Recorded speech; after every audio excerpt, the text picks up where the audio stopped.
Hi friends, ఒడిశాలోని మల్కన్గిరి ప్రాంతంలో 17 వనవాసి కుటుంబాలు తిరిగి హిందూ ధర్మంలోకి వచ్చాయి. సోడియంగూడ విలేజ్కి చెందిన ఈ కుటుంబాలు విశ్వ హింద్ పరిషత్ నిర్వహించిన ఘర్ వాపసీ వేడుకల్లో తిరిగి హిందూ ధర్మంలోకి వచ్చారు.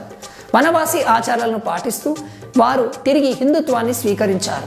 క్రిస్టియన్ మిషనరీలు ఉచితంగా అన్నీ ఇస్తామని చెప్పడం వల్లే మేము మతం మారామని గిరిజనులు చెప్పారు.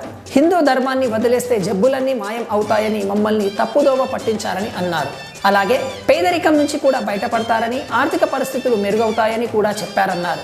అందుకే మేము మతం మారామని, కానీ మతం మారిన తర్వాత మేము ఒంటరి వాళ్ళం అయిపోయామని, మా పండుగలు, సాంప్రదాయాలు, ఆచారాలన్నిటినీ పాటించలేక బాధపడ్డామని చెప్పారు.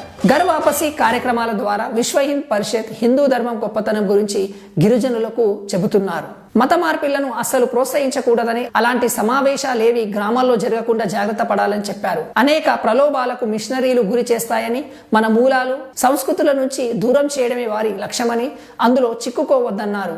ఈ మధ్య కాలంలో ఒరిస్సా, ఛత్తీస్గఢ్ రాష్ట్రాల్లో విహెచ్పి నిర్వహించిన ఘర్ వాపసీ కార్యక్రమాల ద్వారా వందల గిరిజనుల కుటుంబాలు తిరిగి హిందూ మతంలోకి వచ్చాయి. అంతేకాకుండా క్రిస్టియన్ మిషనరీలు చెబుతున్నవన్నీ అబద్ధాలని, మోసాలని గిరిజనులు కూడా తెలుసుకుంటున్నారు.